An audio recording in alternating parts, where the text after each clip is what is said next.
ये जो आज का सेशन है, ये खास इसके लिए आज ये ऑनलाइन सेशन रखा गया है। आज हमारे साथ हैं साध्वी करिश्मा जी।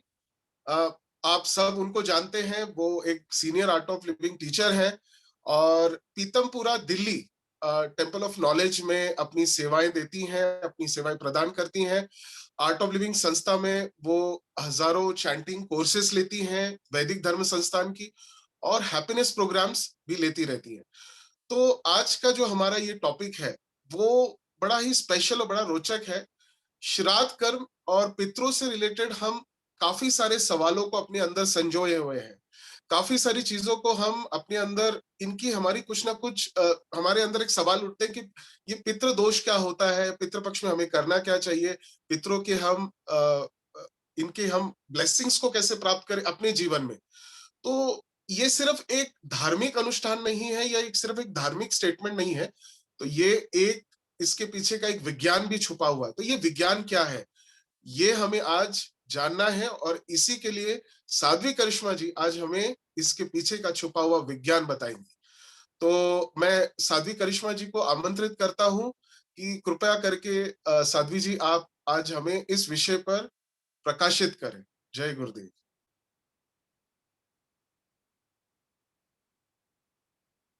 जय गुरुदेव। मेरी आवाज सबको क्लियर आ रही है? हाँ। तो श्राद्ध पक्ष है ना, जिसको पितृ पक्ष भी बोला जाता है। तो एक क्वेश्चन बड़ा अच्छा है कि श्राद्ध पक्ष पितृ पक्ष है क्या। कई जगह में इसको कनागत भी बोलते हैं, है ना। तो ये समय ऐसा है जब हम पितरों को, यानी जो हमसे दूर जा चुके हमारे पूर्वज हैं, उनको याद करते हैं और उनको बोलते हैं कि आप तृप्त हो जाओ। श्राद्ध यानी क्या, जो श्रद्धा से किया जाए वही श्राद्ध है। और वैसे हम हर अमावस्या को अपने पितरों को याद कर सकते हैं, या फिर जो उनकी तिथि होती है उसमें याद कर सकते हैं, है ना। बट ये 15 या 16 डेज, 15 या 16 दिन ऐसे महत्वपूर्ण दिन हैं, ऐसा बताते हैं, जब उनकी तिथियों पे हम याद करते हैं अपने पूर्वजों को और जो भी उनको देते हैं यानी ऑफर करते हैं, वो उनके लिए खाने के जैसा, भोजन के जैसा होता है। लेकिन जब ये श्राद्ध पक्ष होता है, ये 15-16 दिन का, ऐसा बताते हैं कि वो पितर जो हैं वो आते हैं सारे, और उनके लिए ये उत्सव जैसा होता है ये 15-16 दिन। तो ये 15-16 दिन में बेसिकली यही 15-16 दिन अश्विन मास के क्यों लिए गए, मेरे को ये प्रश्न आया क्यों ये 15 दिन चुने गए। तो होता क्या है, सूर्य जब मेष राशि में होता है, एरीज में होता है, तो वो उच्च होता है और वो सबसे ज्यादा दूर होता है पृथ्वी से, है ना। और सूर्य जब तुला, कन्या और तुला के बीच में जब उसका संक्रमण होता है, वॉइस क्लियर नहीं है मेरी? क्लियर है? वैसे क्लियर है, थोड़ा अगर इम्प्रूवमेंट। अच्छा, एक सेकंड, अभी क्लियर है? बिल्कुल बेहतर है दीदी, क्लियर है। हाँ, क्लियर। तो जब सूर्य कन्या और तुला के बीच में संक्रमण करता है, संक्रमण मतलब एक राशि से दूसरी राशि में जाना, जैसे मकर संक्रांति के समय वो मकर राशि में जाता है, तो वो सबसे नीचे वाली स्थिति में होता है और पृथ्वी के सबसे ज्यादा पास होता है। और जब भी हम कोई यज्ञ करते हैं या कुछ भी ऐसा करते हैं, तो सबसे पहले उसकी विधि क्या है, सबसे पहले वो सूर्य को जाता है। यदि हम देवताओं के लिए कुछ भी यज्ञ करते हैं, अनुष्ठान करते हैं, तो क्या होता है, वो जो अनुष्ठान है, अगर अग्नि है उसमें जो भी हमने आहुति दी, वो सबसे पहले सूर्य देव के पास जाएगी और उसके बाद सीधे भगवान और देवताओं को मिल जाएगी। लेकिन पितरों के उसमें केस में थोड़ा सा अलग होता है। पितरों के केस में क्या होता है, सूर्य को जाता है, फिर उसके मंडल में जाता है, सूर्य मंडल में, और फिर उसके बाद चंद्र मंडल में जाता है ना। और जैसे कि हम देखते हैं अमावस के दिन, हमने देखा है कि पितरों के लिए जो भी करते हैं वो अमावस के दिन करते हैं। अमावस के दिन क्या होता है, अमावस्या में सूर्य, चंद्र और पृथ्वी एक ही लाइन में होते हैं, यानी सबसे करीब होते दोनों, इसीलिए हम अमावस्या के दिन सारी ऑफरिंग करते हैं। अश्विन मास में, अश्विन महीने में ये क्योंकि ऑलरेडी पास में होते हैं, इसलिए 15 दिन में जो भी हम देते हैं ना उनको डायरेक्ट पहुंचता है। इसलिए बोलते हैं ना वो पास में होते हैं तो हमारे सबसे ज्यादा करीब होते हैं। उनको जो भी हम बोल रहे हैं, जो भी उनकी इच्छा रही, मान लीजिए खाने को लेकर, लेकिन खाइए और आप ये ऑफरिंग है और आप तृप्त हो जाइए। तो बेसिकली ये 15 दिन इसीलिए मनाए जाते हैं कि 15 दिनों में जो भी तिथि किसी भी पूर्वज की रही, उसी तिथि के दिन उसका उनका तर्पण करें, श्राद्ध करें, है ना। तर्पण यानी जिससे वो तृप्त हो जाएं। अब इसकी थोड़ी सी विधि को अगर हम देखेंगे तो तर्पण के समय हम जल के साथ तर्पण करते हैं, है ना। अच्छा, इनसे क्या होता है, क्यों हमें ये प्रश्न आया, इसका साइंस क्या है, विज्ञान क्या है, क्यों हमें अपने पूर्वजों को तृप्त करने की आवश्यकता है। मेरा व्यू क्यों आवश्यकता है, क्योंकि क्या है, हम अपने पूर्वजों से हर रूप में जुड़े हुए हैं। जीन्स किससे आए हमारे, पूर्वजों से ही तो आए हमारे जीन्स। तो जो भी जीन्स में सारा जो भी सिस्टम है, जो भी सब कुछ कोडेड है, वो कहाँ से मिला है, हमें जो इम्प्रेशंस मिले हैं, हमारी जो छाप है या कुछ भी है, वो कहाँ से मिल रहा है, हमारे जीन्स में स्टोर है। अब क्योंकि हमारे पूर्वजों के और हमारे जीन्स, जिसको हम एक रूप में गोत्र भी बोलते हैं, लूजली कनेक्शन अगर हम इसको अपनी संस्कृति में बोले तो गोत्र है। तो क्योंकि गोत्र से कनेक्टेड है, यदि उनका जो भी कुछ मन है स्थिति, क्योंकि वो दूसरे लोक में पहुंच गए हैं, लेकिन अगर उनके छाप कुछ भी रह जाती है तो उसका असर हमारे ऊपर सीधा सीधा पड़ता है, क्योंकि हम सब कनेक्टेड हैं।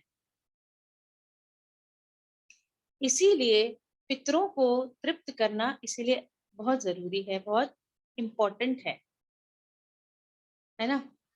देखो, जो पुरुष होता है, एक्स वाई क्रोमोसोम और एक्स एक्स एक्स क्रोमोसोम, पुरुष में एक्स वाई क्रोमोसोम है और स्त्री में एक्स एक्स क्रोमोसोम है ना। यस। तो इसीलिए जब हम कहते हैं ना, ये बात भी आती है कि इसको कैसे कर सकते हैं, क्या क्या करना है, तो हम अपने हर एक इंडिविजुअल, हर एक व्यक्ति ये सारी चीजें इनहेरिट कर रहा है या उसको मिल रही हैं अपने जीन्स के माध्यम से। इसी कारण से बार बार ये जो मैं बोल रही हूँ कि उनको शांत, वो तृप्त हो जाए, ये हम करते हैं।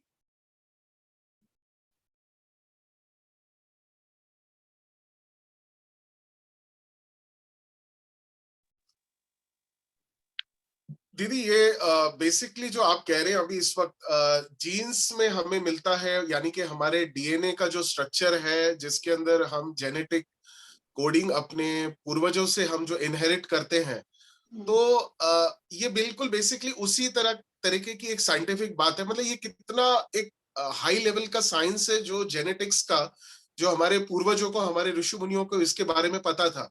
बट ये एक बड़ा ही इंटरेस्टिंग, रोचक, इसकी एक पूरी की पूरी एक ऐसी कैलकुलेशन है कि एस्ट्रोनॉमी, काल की गणना, इन 15 दिन का काल, ये 15 दिन के, ये जो 15 दिन है वर्ष में सिर्फ एक बार, और इस वक्त के जो ग्रह दशा जो चल रही है वो आपने बताई, और जो यानी कि जो हमारी जेनेटिक्स है, हमारी जो आज की मॉडर्न मेडिकल साइंस जिसे स्टडी करी, रिसर्च करी है, तो ये इन तीनों का समावेश इसके अंदर मुझे दिख रहा है। तो ये डेफिनेटली एक साइंटिफिक चीजों की ही पुष्टि कर रही है। तो दीदी, बेसिकली हम ऐसे कहते हैं कि 7 पुश्ते आगे 7 पुश्ते पीछे इनके ऊपर हमारा असर होता है, हमारे पूर्वजों का असर होता है। तो ये जो पितृपक्ष है, इसके अंदर क्या जो पितृदोष, ये जो शब्द एक बहुत जुड़ा हुआ है हमारे साथ आजकल, और सोशल मीडिया पे बड़ा चलता है पितृदोष, तो इसके ऊपर थोड़ा प्रकाशित करिए। हाँ, पितृदोष यानी क्या, पितृदोष यानी आपके पूर्वजों का या कोई तो संस्कार ठीक से नहीं हुआ, कुछ भी ऐसी कंडीशन रही, या अभी वो किसी भी कारण से तृप्त नहीं, है ना। तो क्या होता है पितृदोष यानी कि पितर आपको परेशान कर रहे हैं। तो अब अभी एक बड़ी सुंदर सी एक उदाहरण है, जैसे बच्चे होते हैं, अगर 4-5 2 बच्चे भी हैं, है ना, घर में, या घर में बहुत सारे बच्चे हैं, ऐसे समझिए जॉइंट फैमिली है या फिर कहीं पर है, तो उसमें क्या होते हैं, कुछ बच्चे होते हैं चुपचाप अपना काम करते रहते हैं, है ना, कुछ बच्चे परेशान होते हैं और वो परेशान करते हैं, है ना। क्यों करते हैं वो परेशान?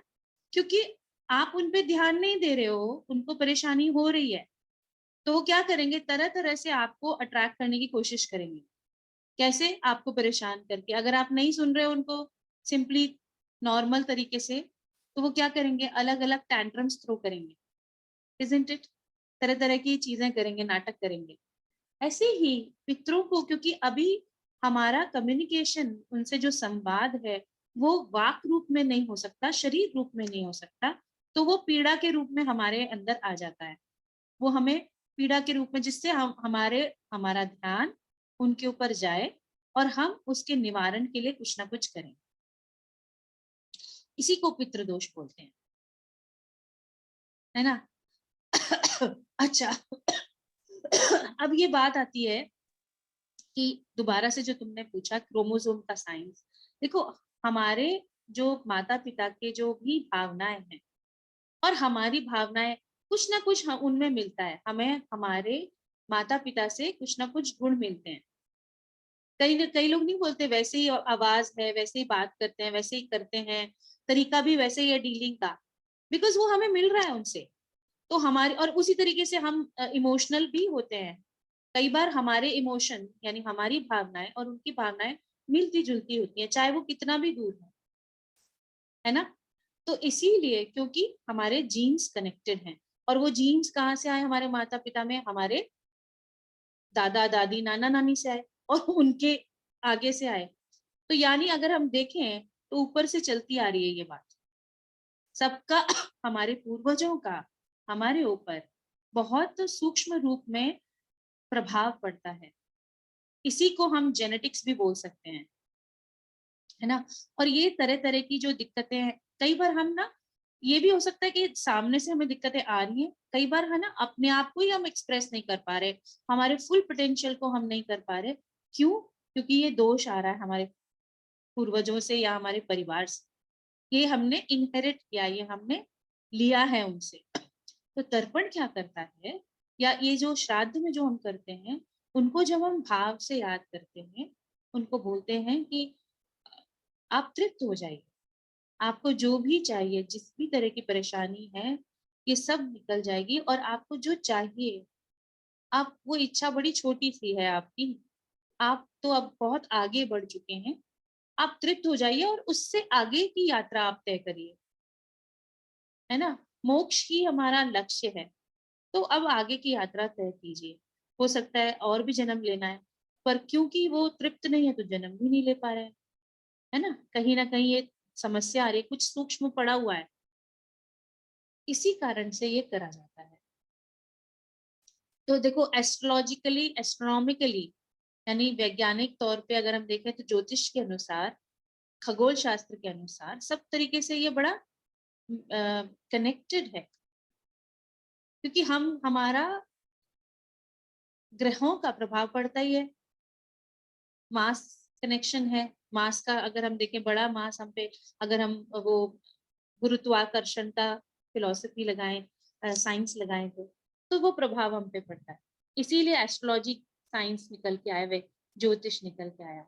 और ये समय, क्योंकि जैसे बोला, बहुत करीब होते हैं, हम अपने पूर्वजों को डायरेक्ट मिल सकता है, इसीलिए ये समय में करते हैं।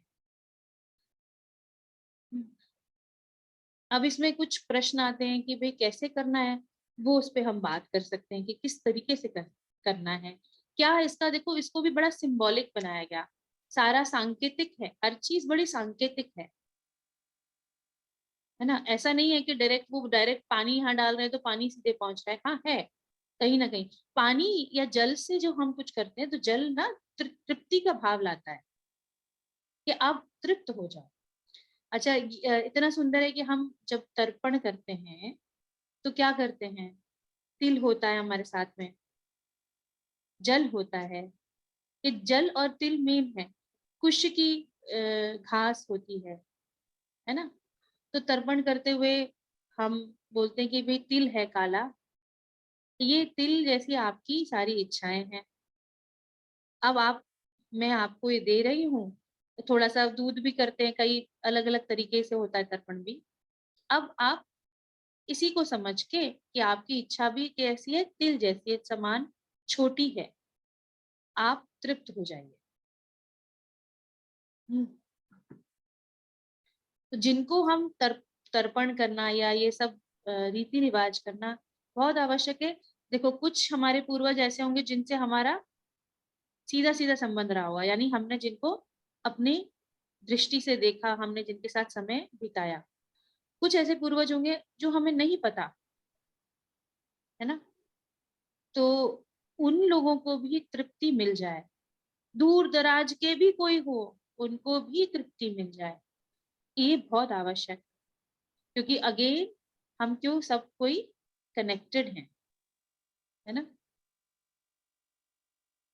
और जैसे मैंने कहा, कुछ भी करो, श्रद्धा होना बहुत ज्यादा आवश्यक है।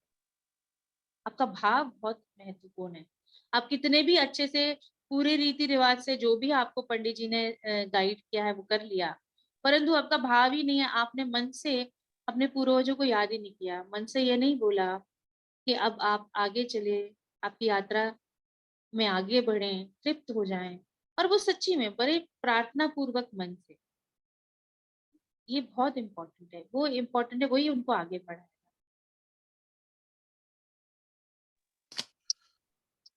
दीदी जय गुरुदेव। साध्वी जी, अगर मैं आपको अभी एक दो प्रश्न आए हुए हैं, आपने एक्चुअली उनका उत्तर तो दे दिया है। तो एक प्रश्न आया था कि पितृदोष आता कैसे है, और दूसरा प्रश्न ये है कि क्या पितरों का अपने ही बच्चों को मतलब जो तकलीफ देना, एक्चुअली क्वेश्चन कुछ ऐसा था, is it right that they are troubling their own children. तो वैसे तो आपने इसका उत्तर अभी दे दिया है, बट फिर भी अगर आप इसको थोड़ा और सिंप्लीफाइड तरीके से बताएं तो थोड़ा अच्छा रहेगा। जैसा मैंने बताया, पितृदोष आता कैसे है। यदि हमारे जब भी कोई पूर्वज गए, उनकी बिल्कुल नेचुरल डेथ नहीं थी, है ना, प्राकृतिक मृत्यु नहीं थी, पानी में डूबने से, ऊपर से गिरने से, ऐसी जो मृत्यु हुई, उनमें उनका संस्कार अच्छे से नहीं हुआ, पहली बात। दूसरी बात, हमने नॉर्मल भी हुई लेकिन कुछ कमी रह गई संस्कार करते हुए, अंतिम संस्कार करते हुए किसी भी तरीके की, तो क्या होता है, वो तृप्ति रह जाती है, वो तृप्ति मिलती नहीं है उनको। इसी कारण से, जैसा मैंने बताया, क्योंकि वो खुद पीड़ा में है।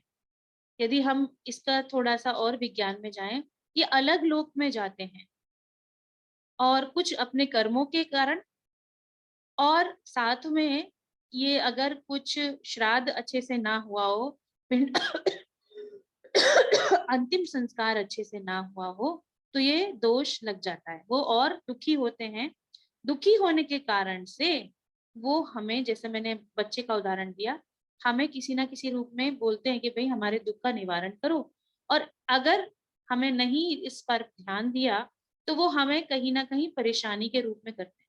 अब आप सोचो ना, उनको पीड़ा जो है ना, हम कल्पना भी नहीं कर सकते उनकी पीड़ा कितनी बड़ी होती है दूसरे लोग में।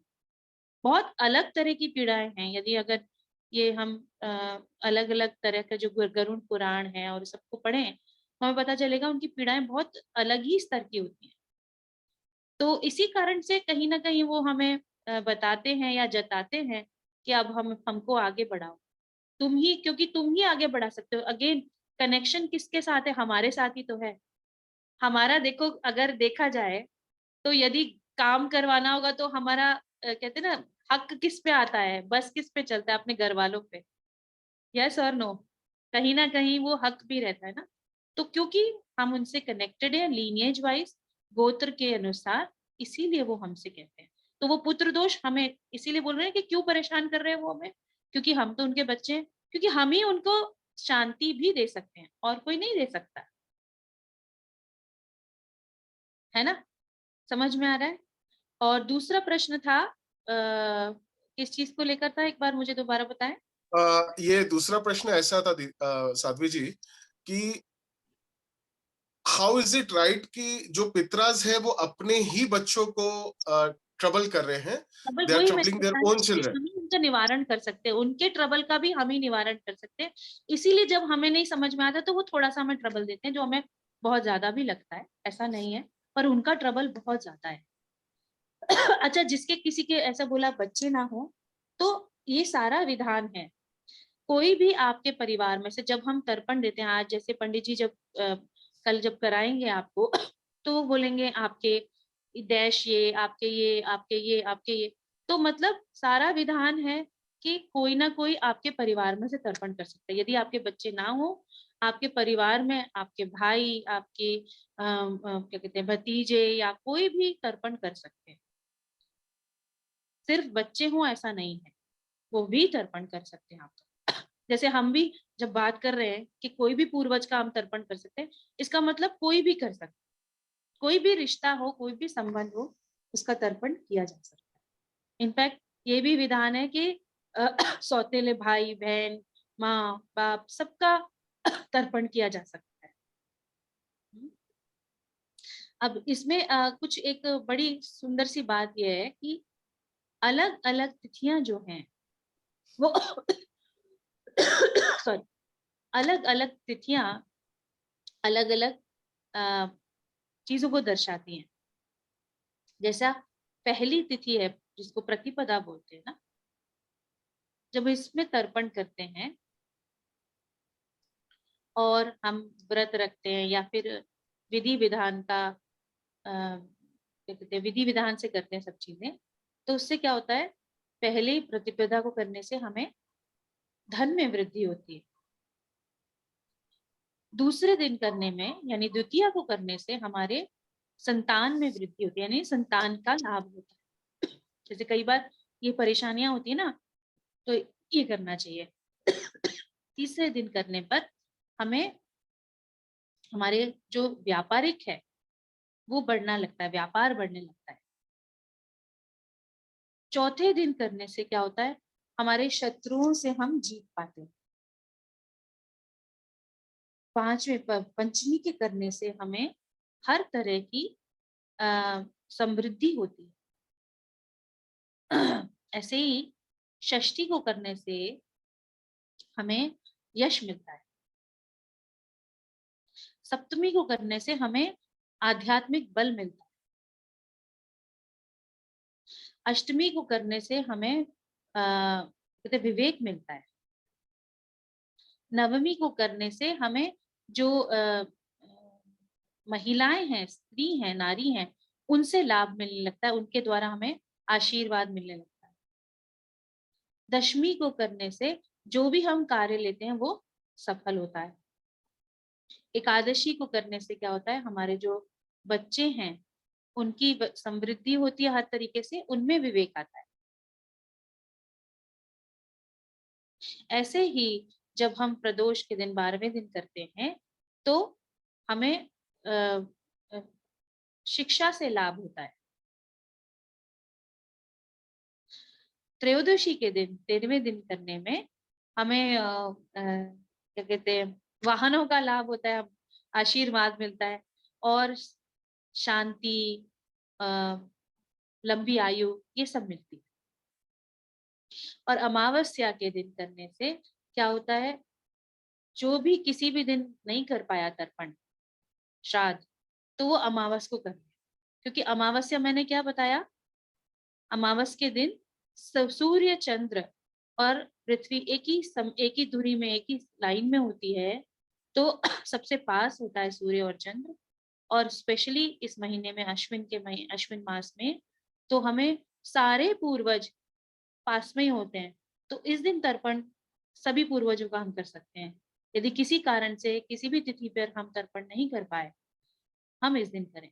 और ये करना आवश्यक है, क्योंकि हमारे कितने ही पूर्वज हैं कि असामयिक मृत्यु हो गई या फिर संस्कार करने के बाद भी उनको तृप्ति नहीं हुई है, तो इस दिन करने से बहुत लाभ मिलता है। तो इसलिए दान पुण्य व्रत करना और एक अच्छा सा एक दिनचर्या को फॉलो करना, ये बहुत ही ज्यादा महत्वपूर्ण है। कहते हैं कि अगर आपने इन 15 दिनों में तर्पण कर दिया, तो आपने जैसे मान लीजिए पूरे साल का तर्पण कर दिया।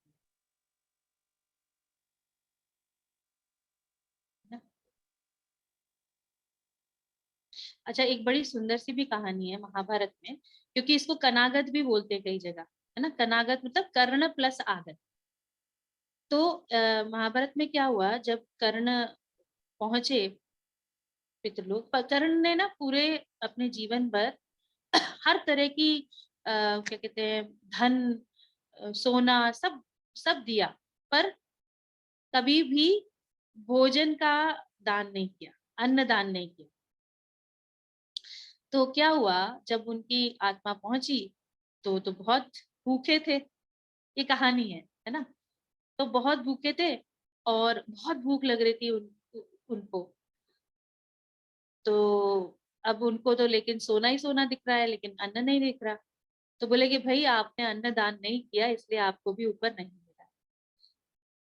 इसलिए अपने जीवन में अन्नदान भी करना बड़ा महत्वपूर्ण है, और अमावस्या के दिन ये करने से बहुत ही अच्छा रहता है।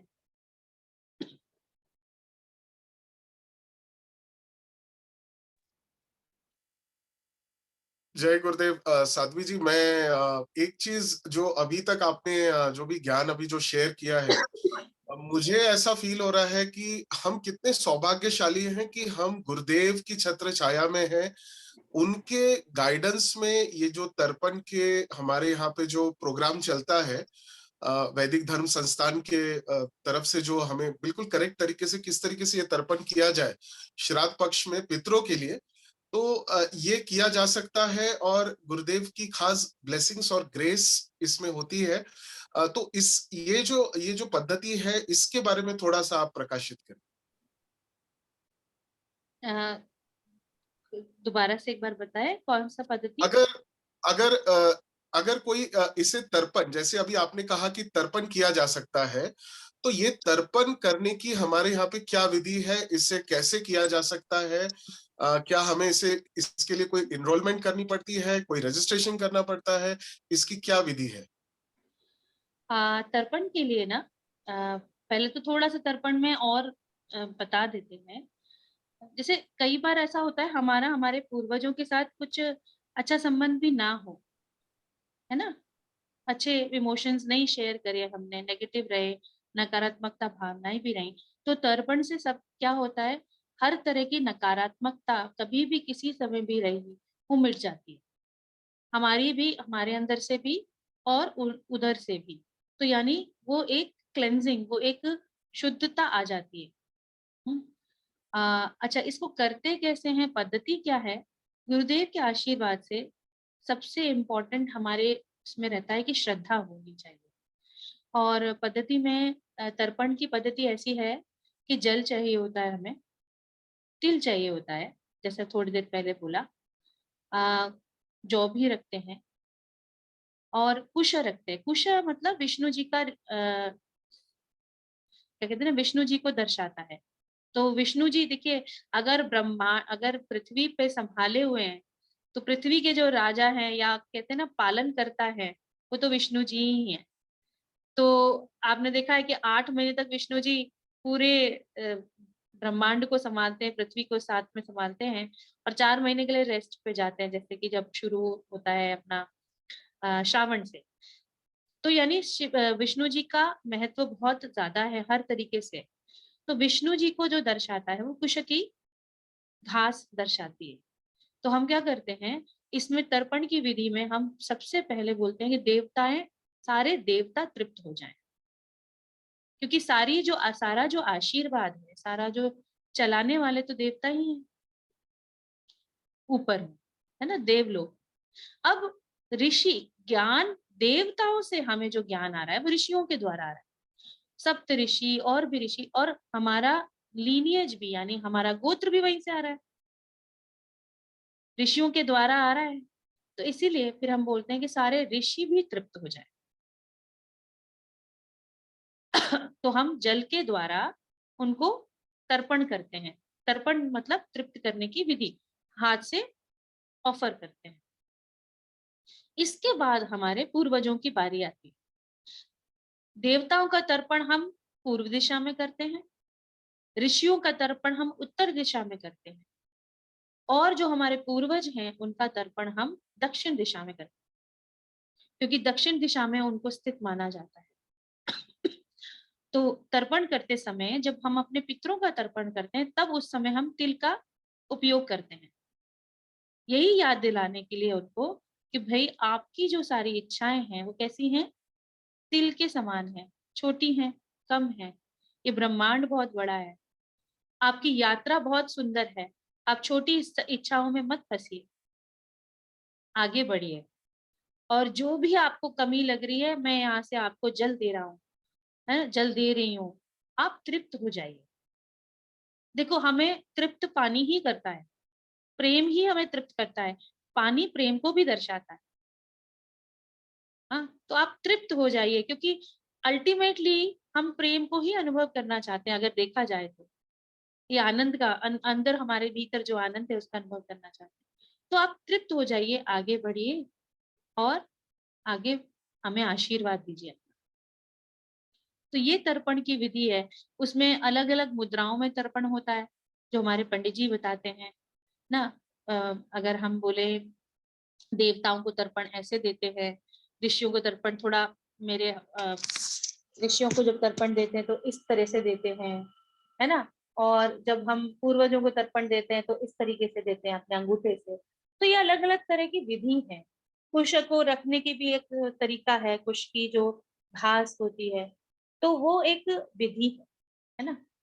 पर जब गुरु जीवन में होते हैं, है ना, और जब विधि में कुछ हो सकता है इधर उधर हो जाए, पर मैंने जैसे बोला सबसे ज्यादा महत्वपूर्ण हमारा भाव है ना। और जितना शुद्ध भाव हमारा होगा उतनी ही जल्दी उनको तृप्ति आएगी। शुद्ध मन से जो प्रार्थना होती है ना, वो बहुत काम करती है। और गुरु के साथ में, गुरु के सानिध्य में हमारा मन शुद्ध बहुत जल्दी होता है। हमारी प्रार्थना में वो बल अलग तरह का होता है, क्योंकि आध्यात्म का बल सभी कर्म कांड के बल से बड़ा है, वो हमारे अंदर आ जाता है। तो साथ में हमारी पद्धति है, साथ में हमारी विधि है, और हमारा भाव है। तो गुरु के आशीर्वाद से अगर कुछ ऐसा लगता है, कभी कभी हमें लगता है कुछ कमी ना रह जाए, ये ना रह जाए, डर, ये सब निकल जाता है, क्योंकि गुरु का आशीर्वाद सबसे बड़ा होता है।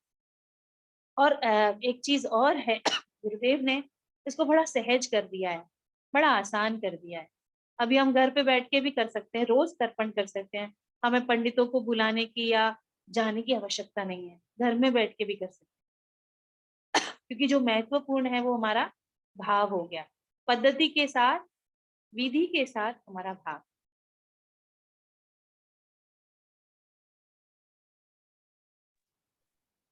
तो दीदी, साध्वी ये जी, जो कुछ भी आपने अभी इस वक्त जो बताया है, ये इतना एक सुंदर क्लैरिफिकेशन है, बड़ी सिंपल तरीके से, सरलता से आपने इस चीज को समझाया है। वैसे अभी इस वक्त काफी सारे रोचक प्रश्न आ रहे हैं इस तर्पण विधि से रिलेटेड।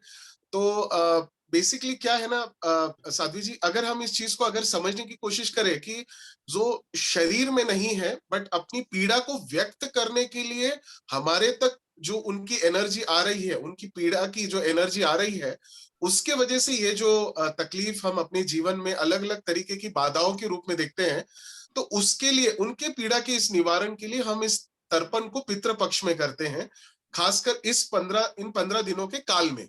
तो जो आपने अभी इस वक्त ये जो मेथड बताया है, ये इतना सुंदर है। अगर इसको हम थोड़ा साइंटिफिकली भी देखें, तो जो हमारा जो जल है वो चंद्र का भी एक प्रतीक है, फ्लोइंग वाटर। प्लस आपने कहा कि तिल मात्र ही उनकी जो जिन चीजों में वो अटके हुए हैं वो तिल मात्र है, तो उसको आप छोड़ दीजिए और आगे की जर्नी की तरफ बढ़िए। तो अगर इसमें ये जो पूरा सिंबॉलिक जो है, जिनमें मंत्र उच्चारण भी होते हैं और ऑनलाइन हम बैठ के इसको कर सकते हैं, तो साध्वी जी, मैं जानना चाहता हूँ कि क्या इसका अभी कोई तर्पण से रिलेटेड कोई ऐसा प्रोग्राम है जिसमें अभी इस वक्त जो हमारे साथ जुड़े हुए हैं वो इसका लाभ उठा सकते हैं? हाँ हाँ, हो रहा है। अपने आशीर्वाद से, गुरुदेव के आशीर्वाद से वैदिक धर्म संस्थान की ओर से तर्पण का प्रायोजन किया जा रहा है कि हम प्रतिदिन एवरी डे हम तर्पण कर सकते हैं।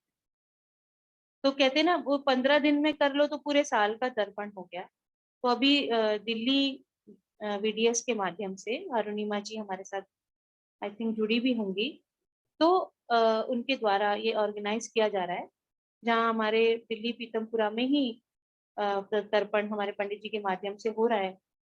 तो प्रतिदिन सुबह 7:30, आज 7:30 से 8 बजे का ये प्रोग्राम बनाया है कि एवरी डे, हर दिन 7:30 से 8 बजे आप तर्पण कर दें।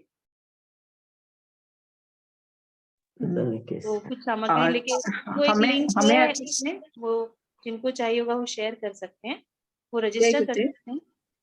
और साध्वी जी, कुछ प्रश्न आए हुए हैं, तो क्या इन प्रश्नों को हम ले सकते हैं अगर आपकी अनुमति हो तो?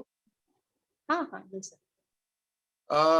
साध्वी जी, एक प्रश्न है, why do as per the तिथि of their death we cannot choose, isn't it? मतलब क्या हम उनके तिथि के अनुसार तर्पण ना करके क्या इसी श्राद्ध पक्ष में करें? ये बेसिकली सवाल है दीना जी का, जितना मैं समझ पा रहा हूँ ये अगर सही है तो साध्वी जी प्लीज इसके ऊपर थोड़ा बताइए। मतलब ये ऐसा, मैं क्या, मेरा समझना ठीक है कि वो बोल रहे हैं जिस दिन एक्चुअल में जो तिथि है उनकी पूरे साल में, एक जो जी तिथि पड़ती है उस पे ना करके हम पितृपक्ष में करें, पितृपक्ष की उसी तिथि में, ऐसा पूछा जा रहा है ना? जय गुरुदेव साध्वी जी, नहीं मेरा मतलब था कि जब वो डेथ होते हैं उनकी, तभी एक तिथि होती है, वो जिस दिन भी गुजर, तो उसी दिन तो करना पड़ता है ना हमको, वही उसी दिन करना चाहिए ना? मैं वही समझ, हाँ देखो एक्चुअली क्या है, उससे हमारा कहीं ना कहीं एक उससे हमारी ना आस्था बनी हुई है कि वो तिथि पे, जिस तिथि पे वो गए उस दिन हमें कुछ करना है, तो वो करना चाहिए, क्योंकि वो किसी समय पे गए थे, उस पे करना चाहिए कुछ ना कुछ। कोई दान पुण्य भी कर सकते हैं किसी, वो आपकी आपकी मान्यता के अनुसार है ना? और श्राद्ध पक्ष में भी करना चाहिए। मैंने क्या बोला, जिस दिन वो तिथि होती है, जिस दिन वो गए, उस दिन उनको हम एक तरीके से भोजन पहुंचा रहे हैं, और श्राद्ध पक्ष में उनके लिए एक तरीके से क्या कहते हैं ना, बड़ा उत्सव हो रहा है, तो उनको और भी तृप्ति मिल रही है ना? क्योंकि आपको पता है ना, हमारा एक साल उनके लिए एक दिन के बराबर होता है, यही गणना है काल की, ये मेंशन है गरुड़ पुराण में। तो इसीलिए जब आप उनकी तिथि के अनुसार आप कर रहे हैं, तो आप उनको प्रतिदिन का भोजन दे रहे हैं, और जब पितृपक्ष हो रहा है तो उनको खूब ऐसे अच्छे से उनकी तृप्ति कर रहे हैं बेसिकली। साध्वी जी, ये जो 15 दिन का जो काल है, ये कहा जाता है कि ये पितरों का ये पूरा एक दिन होता है, तो ये बेसिकली उनका जो एक, मतलब जो हमारे साल में ये जो 15 दिन आते हैं वो उनका एक दिन होता है, तो वो जो उनका जो एक दिन है, तब हम उनको वो तृप्ति दे रहे हैं, मतलब जो खाने से हमें जो तृप्ति मिलती है, जो हमारी शुद्धा जो है, हमारी जो शांत होती है, वही उनको तृप्ति मिलती है। तो यही वो मतलब इसके पीछे का क्या हम कह सकते हैं, यही वो लॉजिक है? हाँ मतलब दिन का गणना थोड़ा है चेंज, बट हाँ उनको तृप्ति मिलती है। और ये समय, अगेन मैंने कहा ना, ये जो समय है पितृपक्ष का, उस समय वो पास में होते हैं हमारे, और भी पास में होते हैं। उनको जो मिलता है ऑफरिंग, जो भी हम कर रहे हैं पितृपक्ष में, वो डायरेक्टली और जल्दी पहुंच रही है, ऐसा समझ सकते हैं। साध्वी जी, एक बड़ा रोचक प्रश्न है आज के हमारे ये साइंटिफिक थॉट प्रोसेस से रिलेटेड। वो एक सवाल है अनीता चावला जी का। वो कह रही हैं कि they say not to wear new clothes, not to do something of clothes etcetera, any sense in that? मतलब ये कहना चाह रही हैं कि क्या नई चीज जो हम इस वक्त नहीं ले रहे हैं, ये कोई परचेज नहीं कर रहे हैं, या नए कपड़े हम नहीं ले रहे हैं, तो क्या इसका कोई सेंस बनता है? यस, ऐसे सेंस बनता है। इसको हम एस्ट्रोलॉजिकली देखते हैं तो सन हमारा यश का कारक है, सन हमें एनर्जी देता है, सूर्य हमें ऊर्जा देता है, और सन एक तरीके से कहीं ना कहीं बड़े ही लोअर पॉइंट में है ना? तो वो जो चीज हम करेंगे वो कम फलेगी। प्लस ये जो समय है, हम क्योंकि पूरा मन से, तन से, हर तरीके से अपने पूर्वजों के लिए समर्पित कर रहे हैं। तो एक्चुअली में देखा जाए तो जो तर्पण करते हैं, जो श्राद्ध फॉलो करते हैं, और जो पूरा विधि विधान है उसमें तो बड़ा ही नियम है।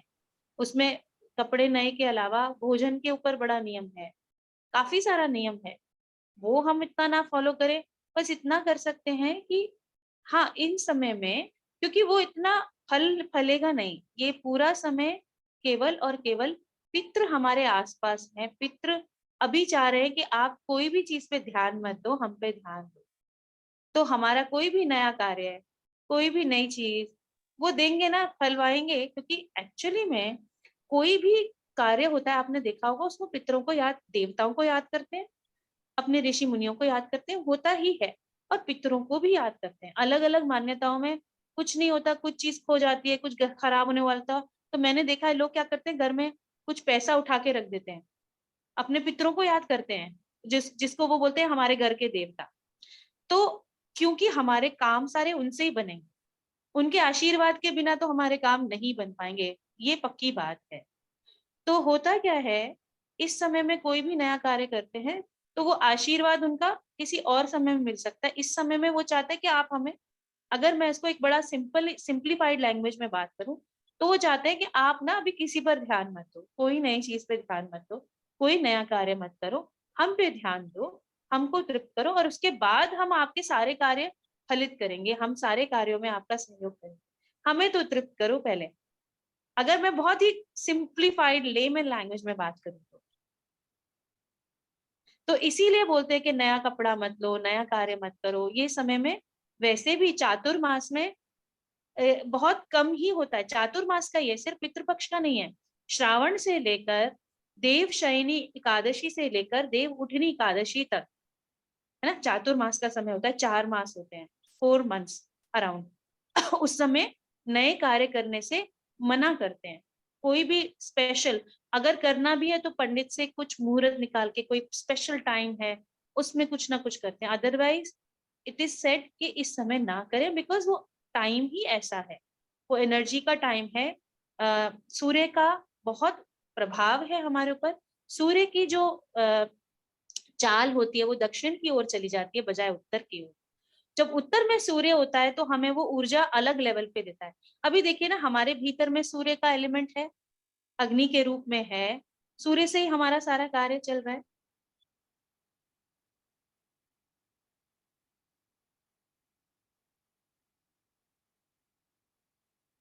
जय गुरुदेव। साध्वी जी, आप इस वक्त है हमारे साथ?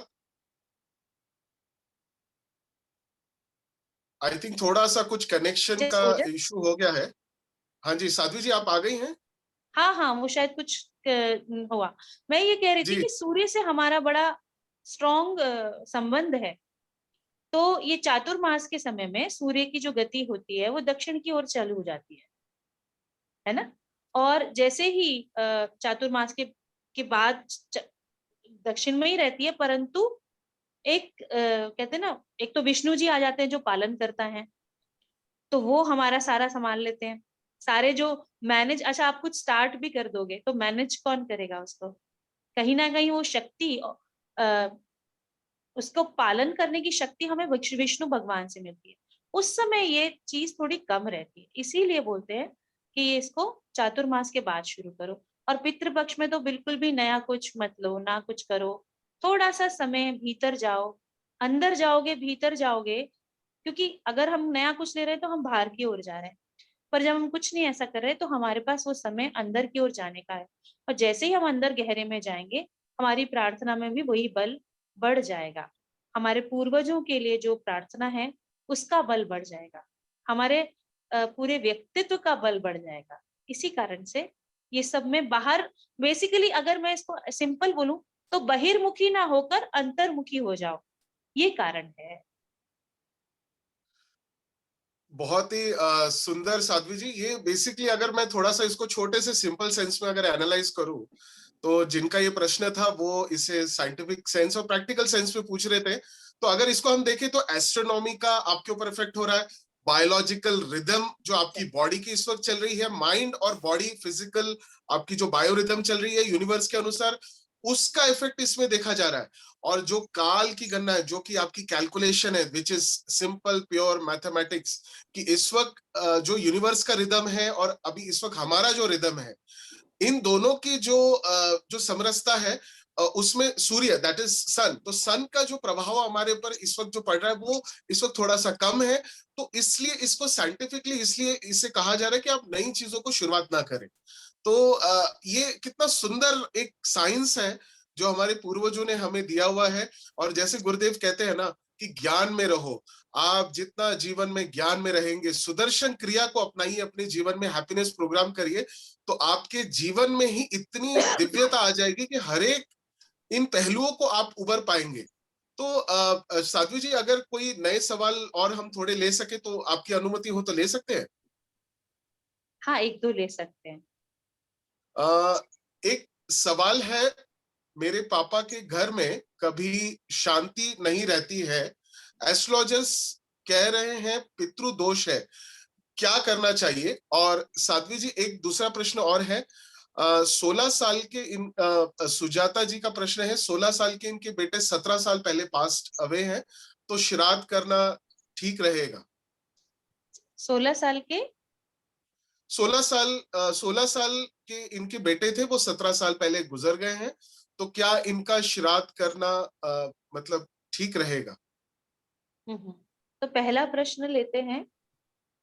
पहला प्रश्न ये था कि मेरे इनके पापा के घर में कभी हाँ, शांति नहीं बनी शांति रहती नहीं है, मिलती। और जी हाँ पितृदोष बताया गया है, तो जी पितृदोष के लिए तर्पण तो करिए, है ना। और जिन्होंने भी पितृदोष बताया है, हो सकता है कुछ और भी उपाय बताया हो, है ना। और एक चीज मैं मानती हूँ, जो मैंने अभी थोड़ी देर पहले कहा, समीर जी ने भी बताया, कि जो आध्यात्म का बल है, सुदर्शन क्रिया का बल है, आपके ध्यान का बल है, वो बहुत बड़ा है ना। तो तर्पण के साथ साथ जो हम कर रहे हैं, तिल होमा भी आप करा सकते हैं अपने घर में, है ना। तिल होमा इसीलिए होता है, अगर मैं पूजा के हिसाब से बात करूं, और यदि पंडित जी ने, जिन्होंने भी आपको बताया है, वैसे जो हमारे वीडीएस के एस्ट्रोलॉजर्स हैं ना, जो हमारे आर्ट ऑफ लिविंग के एस्ट्रोलॉजर्स हैं, वो थोड़ा आध्यात्मिक, थोड़ा सा इस तरह का कर्म कांड का उपाय बताते हैं।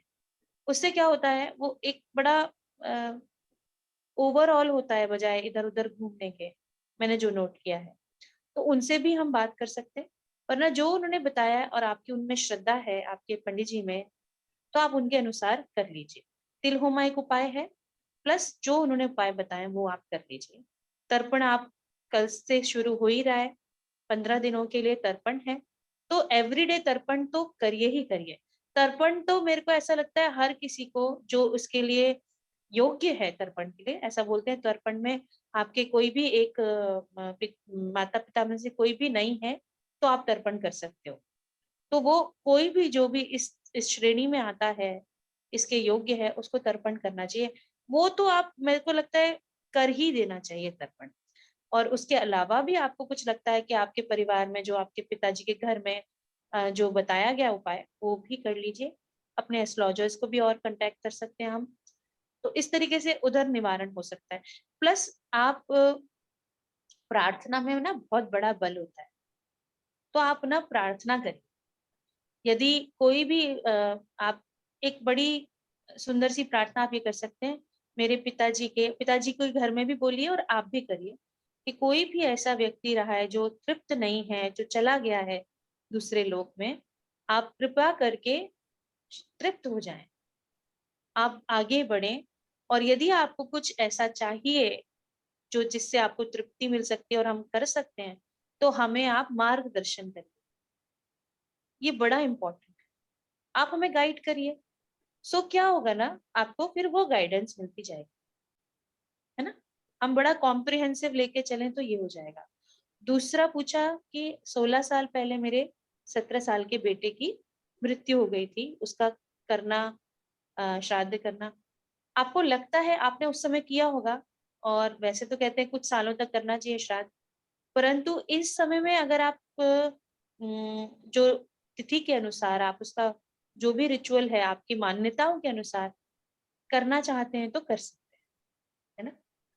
और अगेन ये रिचुअल्स के साथ साथ, इन विधियों के साथ साथ आप रोज प्रार्थना करिए, या स्पेशली इस समय में प्रार्थना करिए, इस पितृपक्ष में। अगेन वही बात मैं रिपीट कर रही हूँ, आप तृप्त हो जाए। आपका भाव बहुत ही महत्वपूर्ण है आपकी विधि के साथ साथ। तो एक तो बिना आप तर्पण तो कर ही लीजिए एवरीडे जो है, और साथ में ये भाव रखें, है ना।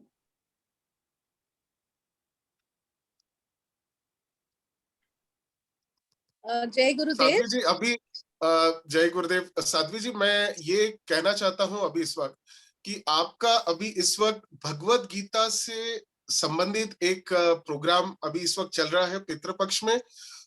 तो ये भी जो भी इसे देख रहे हैं आप इसका लाभ ले सकते हैं। ये हर रोज 7:30 से 8:30 हो रहा है। आप इसका लाभ ले सकते हैं, आप इसमें बिल्कुल भाग लीजिए, क्योंकि ज्ञान में रहने से हमारे मन की तृप्ति होती है, हमारी आत्मा की तृप्ति होती है, और उसका जो भी बेनिफिट है वो हमारे पितरों को जरूर मिलता है। तो ये जो अभी लिंक का क्या है? डेट साध्वी जी, कल इसके से डेट्स आरंभ है, अभी, कल से आरंभ है। और ये 7:30 से 8:30 होगा। और आप हमारे जो व्हाट्सएप के ग्रुप्स हैं, आप उनमें अगर आप जुड़ जाते हैं तो इसके पूरे डिटेल्स आपको वहां पे मिल जाएंगे। वैसे जैसे साध्वी जी ने कहा कि इस पर्टिकुलर जो ये जो काल है 15 दिन का, इसके अंदर तर्पण का तो महत्व है ही। साध्वी जी इसमें एक प्रश्न ये भी था कि क्या ध्यान का क्या महत्व है इस पर्टिकुलर टाइम में। तो ध्यान तो हमें डेफिनेटली करना चाहिए, ज्ञान में भी रहना चाहिए। आप और भी कुछ बताना चाहेंगे कि जो स्पेसिफिकली लोग कर सकते हैं। ध्यान का महत्व बहुत है। गुरुजी बोलते ना, जब आप ध्यान करते हो तो आपकी 7 पीढ़ियों को, जो पहले चली गई और जो 7 पीढ़ी आगे आने वाली है, उन सबको लाभ मिलता है। तो ध्यान में क्या हो रहा है ना, अगेन हम तृप्त हो रहे हैं। ध्यान में जैसे हम शांति का अनुभव करते हैं, तृप्ति का भी अनुभव करते हैं, और वो तृप्ति सीधे सीधे हमारे ऊपर पूर्वजों को जाएगी। जाएगी कि नहीं जाएगी? Again we are connected by genes, by our chromosomes. So इसका महत्व है, और ज्ञान का महत्व है। भगवत गीता एक, कहते ना, अल्टीमेट ज्ञान है। गुरुदेव ने बोला है भगवत गीता का, और जन्माष्टमी में बोला ही था कि भगवत गीता को पढ़ो, सुनो, चर्चा करो भगवत गीता पर, क्योंकि वो अल्टीमेट ज्ञान है। सांख्य योग में पूरा आत्मा का ज्ञान है। तो जब हम वो आत्मा का ज्ञान सुनते हैं, वो जाता ही है ऊपर। हर अध्याय में एक अलग ज्ञान निकल के आता है, जो हमारे जीवन से, हमारी आत्मा के संबंध से जुड़ा हुआ है। तो इसीलिए ज्ञान का महत्व है और ध्यान का महत्व है। तो साध्वी जी अगर हम ये कहें कि कुल मिला के हिसाब यही हो रहा है कि जितना ज्यादा हम ध्यान में रहे, ज्ञान में रहे, और गुरु की बताई हुई जो भी हम आर्ट ऑफ लिविंग में ये जो पद्धतियां हम फॉलो करें, गुरुदेव की जो भी टीचिंग्स है, उनके अंदर हम अगर आ जाए और ज्यादा ज्यादा हम दान करें, धर्म करें, और तर्पण और पितृ होमा, तिल होमा जो अभी इस वक्त साध्वी जी ने हमें बताया, अगर उसका हम लाभ ले तो ये हमारे जीवन में बहुत बड़ा परिवर्तन लेके आ सकते हैं। हमारे पितरों के लिए बहुत ही ज्यादा एक क्या कह सकते हैं, तृप्ति का एक मार्ग खोल सकता है। तो इसका बिल्कुल लाभ ले। साध्वी जी एक प्रश्न और है जिसमें वो ये पूछ रहे हैं कि पंचक अगर लगता है तो उसका कोई विशेष कोई मतलब है, या उसका तर्पण कैसे हो सकता है? पंचक में ना, उसी समय में अगर उस समय कुछ दिक्कत नहीं हुई पंचक में, या पंचक में कुछ ऐसा होता है कि 5 लोगों का जाने का रहता है, तो उसी समय जब विधि होती है तो पंडित लोग उसकी विधि करवाते हैं। मैंने ये खुद साक्षी रही हूँ इस विधि की, तो मुझे इसका आइडिया है।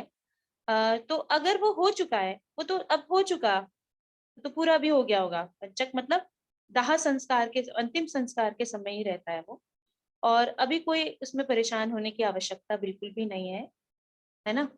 तो आप आराम से एक सेकंड, आराम से इसको कर सकते हैं। पंचक अभी कुछ परेशान नहीं करेगा आपको।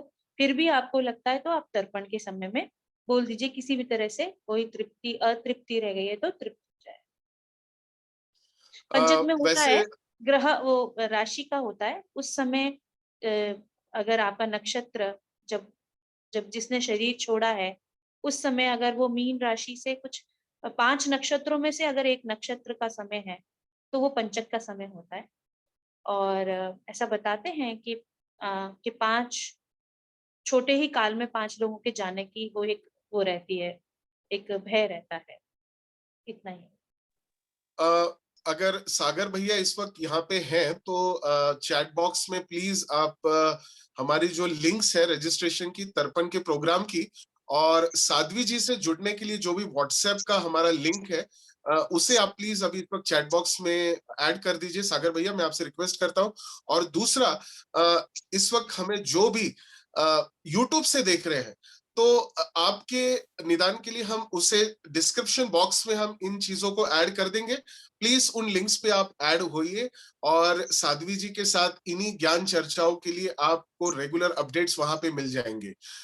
साध्वी जी, ये जो तर्पण का जो खास कार्यक्रम जो अभी हो रहा है, तो क्या इसे कोई फिजिकली टीओके में पीतमपुरा जहां दिल्ली में आप अभी इस वक्त हैं वहां पे भी अटेंड कर सकते हैं या ये सिर्फ ऑनलाइन ही होगा? इसको हमने ऑनलाइन ही रखा है। हम अमावस्या के दिन इसको फिजिकली करेंगे। तो कोई अगर आपके पास फिजिकली पीतमपुरा टीओके में अगर आकर इसे अटेंड करना चाहते हैं तो वो वहां पे आके अटेंड कर सकते हैं। इज इट अमावस्या राइट के दिन। साध्वी जी? अमावस्या के दिन। तो ये तो जो घर से कार्यक्रम कर है ये सकते हैं। हमारे आप जी, ये हमारे पास हर साल होता है साध्वी जी? हाँ, पिछले साल अमावस्या के दिन हुआ था, इस बार पूरे दिनों में करा है, पूरे पितृपक्ष में हमने इसको रखा है। अरुणिमा जी हमारे वीडीएस कोऑर्डिनेटर है साउथ दिल्ली से, तो उन्होंने ये पूरा एक शेड्यूल बनाया, पहले भी उन्होंने किया हुआ है, तो इस बार टीओके के माध्यम से ये हम 15 दिन कर रहे हैं। बहुत अरुणिमा सुंदर। जी आप हैं, कुछ जी बताना चाहेंगे? जी जी जी। और हाँ तो जय गुरुदेव एवरीवन। मैं जय। बस इतना चाहूंगी कि जल तर्पण, देखिए 15 दिन का टाइम मिला है, अगर हमारे और ये शास्त्र विदित है 15 दिन हम मिले हैं, और अगर इन 15 दिनों में हम जल तर्पण दे करके अपने पितरों को अगर हम उनको किसी भी तरह से हम रिलीफ दिला सकें तो मुझे लगता है ये हमारा एक कर्तव्य है। पुराने जमाने में तो ये बड़े अच्छे से लोग करते थे, आज हम थोड़ा अपनी चीजों को नहीं करते हैं तो देखिए पितृ दोष और कितनी प्रॉब्लम से हम जूझ रहे हैं। तो मैंने साध्वी जी से बात की और बहुत शॉर्ट नोटिस पे हमने ये सोचा कि हम क्या कर सकते हैं ऐसा कि सभी का भला हो। जो उस लोक पे जा चुके हैं उनको हम सिर्फ याद करके और ऐसे दुखी होके उससे अच्छा है कि हम जल तर्पण देके डू समथिंग अबाउट इट। और आज मैंने तो अटेंड भी किया, सच मायने में जितने लोगों ने भी आज बात कर रहे थे इतना अच्छा लगा, मतलब वो तो तृप्त आई एम श्योर हुए होंगे, उससे ज्यादा तृप्ति हमें हुई कि yes we have done something nice. तो ये एक भावनाओं से जुड़ने वाली चीज है, ये एक हाई लेवल की चीज है।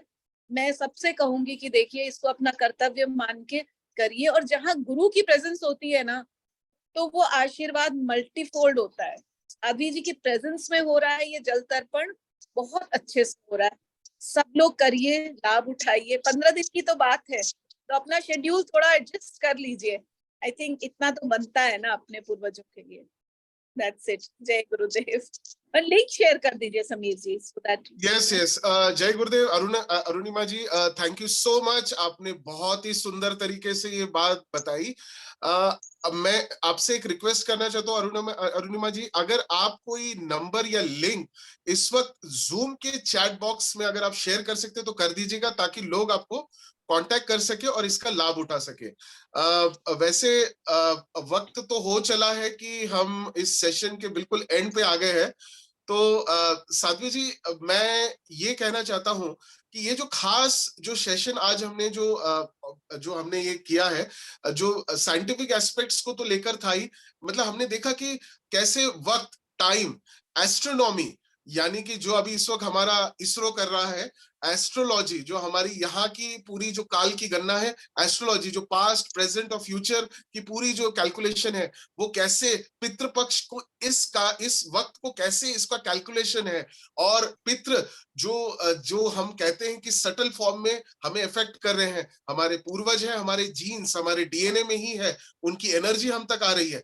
ये कितना एक गहरा साइंस है, पूरा का पूरा साइंस ही तो है। एलोपैथी की तरफ से आप अगर उसको देखें, साइंटिफिक एस्ट्रोनॉमी के पॉइंट ऑफ व्यू से देखें, एस्ट्रोलॉजी के पॉइंट ऑफ व्यू से देखें, तो पूरा का पूरा ये साइंस ही है। सिर्फ इसे multi dimensional point of view से अगर आप इसको देखें तो आपको ये समझ में आना शुरू होता है। और डेफिनेटली जब जब आप तर्पण, श्राद्ध पक्ष में आप तर्पण करते हैं, तिल होमा करते हैं, साध्वी जी ने जो जो मेथड्स आपको बताए, जो सॉल्यूशंस आपको बताए, आप उनका पालन करते हैं, और सबसे इंपॉर्टेंट, आप अगर सुदर्शन क्रिया का डेली प्रैक्टिस कर रहे हैं, गुरुदेव को फॉलो करिए, गुरुदेव के नॉलेज में आइए, नॉलेज सेशंस को अटेंड करिए। मैं आपको बिल्कुल अपने अनुभव से कहता हूं कि आप जीते जी जब तक आप इस शरीर में हैं, अपने जीवन को इतना दिव्य बनाइए कि आपका जीवन मात्र आपके जीवन की महक से ही आपके पितरों का तर्पण हो जाए, आपके आपके किए हुए दिव्य कर्मों से ही वो आप उन तक अपनी तृप्ति को पहुंचाइए, अपने पुण्य कर्मों से। तो इस काल में ज्यादा से ज्यादा, जैसे साध्वी जी ने बोला है कि उनका भगवत गीता का चैंटिंग प्रोग्राम है, आप उससे जुड़िए। उस चैंटिंग प्रोग्राम में भगवत गीता की जो चैंटिंग होगी, उसकी जो अनुभूति है वो आपको और आपके पितरों को दोनों को मिलेगी। तो प्लीज उसमें आप भागीदारी करिए, तर्पण में इसका पूरा पूरा फायदा उठाइए, जैसे जैसे साध्वी जी ने आपको बताया है। आप तिल होमा में भी आइए और ज्यादा से ज्यादा अपने ज्ञान में लाइए और लोगों को इन ज्ञान की चर्चाओं में लेके आइए। साध्वी करिश्मा जी का यूट्यूब चैनल है, उसे सब्सक्राइब करिए। आप साध्वी करिश्मा इंस्टाग्राम जो हमारा जो पेज है और फेसबुक पेज है, आप उसको भी सब्सक्राइब करिए। ऐसे किस्म के रोचक और बहुत ही यूजफुल जो नॉलेज सेशंस हो रहे हैं, उसकी अपडेट्स वहां पे आ जाते हैं। और बीच बीच में जो भी हमारे यहाँ पे जो भी हम जिन भी चीजों की चर्चाएं करते हैं, उसके सारे अपडेट्स वहां पे आ जाते हैं, तो आपको वो पता चलते रहेंगे। साध्वी जी की कंटिन्यूस प्रोग्राम्स की लाइन लगी हुई है, इस वक्त काफी जोरदार तरीके से उनकी सेवाएं चल रही है। अभी अभी राम कथा समाप्त हुई है और अभी इस वक्त वो भगवत गीता के नए सत्र में, नए प्रोग्राम में आ चुकी हैं। तो बिल्कुल इसका लाभ उठाइए। तो मैं आपसे कहूंगा कि साध्वी करिश्मा यूट्यूब चैनल को सब्सक्राइब करिए ताकि आपको अपडेट्स मिले, और ये सेशन आप वहां पे देख सकते हैं। बिल्कुल इसे शेयर करिए, आने वाले 15 दिनों तक हर किसी तक इस सेशन को पहुंचाइए, ताकि अगर किसी का ये सेशन मिस हो गया हो तो वो उन्हें यूट्यूब पे जाके इस सेशन को देख सकते हैं। साध्वी जी, मैं आपसे एक रिक्वेस्ट करना चाहूंगा कि जाते जाते आज आप और कुछ ऐसी चीज बताना चाहेंगे कि जिससे पितरों की मुक्ति और तृप्ति के लिए कोई अच्छा रास्ता खुले। एक आखिरी बार मैं आपसे चाहूंगा कि आप कुछ अपने थॉट्स शेयर करें।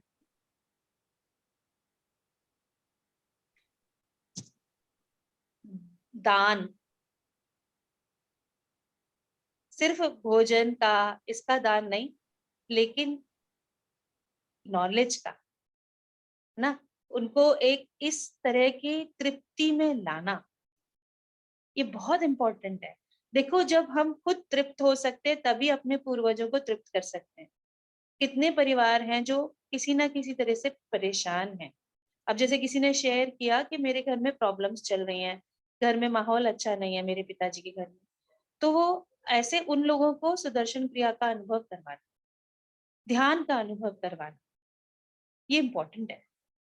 तो वो एक बड़ा दान हो जाएगा आपका, एक सूक्ष्म रूप में दान जो बहुत बड़ा दान है ना। और यस, 15 दिनों में तो जरूर से करिए, तर्पण करिए, अपनी तरफ से जो आप कर सकते हैं, जो आपका सामर्थ्य है। देखिए, आप अपने सामर्थ्य के अनुसार करेंगे तो आपको सामर्थ्य से बहुत ज्यादा मिलेगा, पर सामर्थ्य के अनुसार जरूर है, वो करिए। किसी भी तरह की सेवा करिए। देखो, सेवा करते हैं उससे भी तर्पण होता है, क्योंकि उससे भी तृप्ति होती है। सेवा करते हैं तो हमारा शनि मजबूत होता है, हमारे कर्म मजबूत होते हैं, मतलब कर्मों का जो खराब कर्म है उनका क्षेम खत्म होते हैं। हाँ? और उसी से हमारी शुद्धि होती है, और ऐसे ही पूर्वजों को भी वो लगता है। तो इस तरीके से करिए, सेवा लोगों को लाइए, इस तरह का दान दीजिए और अपनी सामर्थ्य के अनुसार धन, तन, मन जो भी आपको लगता है और बस खुद तृप्त हो जाएंगे। बहुत सारी चीजें हैं करने को, लेकिन आप तृप्त होके करें,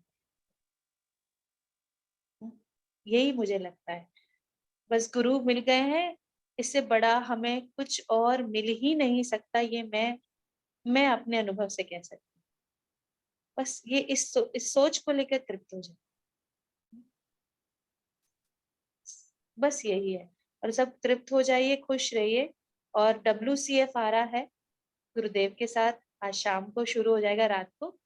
तो रात को अगर आप ना देख पाए तो YouTube पे जरूर देखिए, आप भी उसका कहते हैं ना भागीदार बनिए, हिस्सा बनिए। और संडे के दिन अगर यदि आप दिल्ली में हैं तो हमारे लिए बहुत उत्सव का दिन है। उस दिन इंडिया गेट पर हम सब मिलकर एक बड़ी स्क्रीन पर देखेंगे। और यदि आप दिल्ली में नहीं है तो अपने शहर में भी अभी भी समय है, आप अपने घर में बड़ा टीवी है या प्रोजेक्टर लगा के लोगों को बुला लीजिए।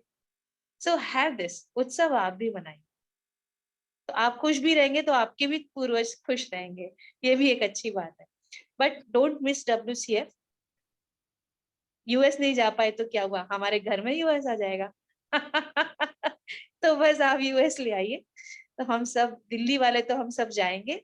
और बाकी लोग अपने अपने जगह जहां हो सकता है ना, आप मोबिलाइज कर दीजिए। अगर आप टीचर है तो और ज्यादा मोबिलाइज कर पाएंगे, पर कर लीजिए। Big big screen, small screen या mini small screen, doesn't matter, but you just bring people, लेके आ जाइए। यही मुझे लगता है, बस अब इतना ही संदेश है। और मिलते रहेंगे, है ना, ऐसे ही मिलते रहे। थैंक यू सो मच जय समीर, गुरुदेव। सच एन यस, इंटरेस्टिंग जय सेशन। गुरुदेव साध्वी जी, बहुत बहुत सुंदर आज का ये नॉलेज सेशन रहा। तो मैं यही कहना चाहूंगा कि आप बार बार आते रहिए और ऐसे ही टॉपिक्स पे जैसे जैसे वक्त आते रहेगा, जैसे इसकी जरूरत होगी, हम कोई ना कोई नए नए टॉपिक को लेकर आएंगे और साध्वी जी को भी साथ में लेकर आएंगे और साध्वी जी हमें उस टॉपिक पे प्रकाशित करेंगी। आज का टॉपिक बहुत ही सुंदर था, खासकर ये पितृपक्ष का जो श्राद्ध स्पेशल जो ये ऑनलाइन सेशन था, ये बिल्कुल इस वक्त की जरूरत थी, तो इसलिए साध्वी जी ने इसको एग्री किया और हमारी रिक्वेस्ट जो वॉलंटियर्स की थी उसको बिल्कुल उसका मान सम्मान रखते हुए उन्होंने आज का ये सेशन किया है। तो मैं उनका बहुत बहुत तहे दिल से धन्यवाद देता हूँ। और जैसे साध्वी जी ने कहा, WCF के इस बड़े सुंदर महोत्सव में आप आइए, गुरुदेव के जो हमें कहते हैं ना, अपने जीवन को उत्सव बनाइए, आप अपने जीवन को उत्सव बनाइए। देखिए, आप तो खुश होंगे ही तृप्त होंगे, आपके पितृ भी खुश और तृप्त हो जाएंगे। तो इसी के साथ आज का सत्र हम कंप्लीट और पूरा करते हैं। जय गुरुदेव। जय गुरुदेव। जय गुरुदेव।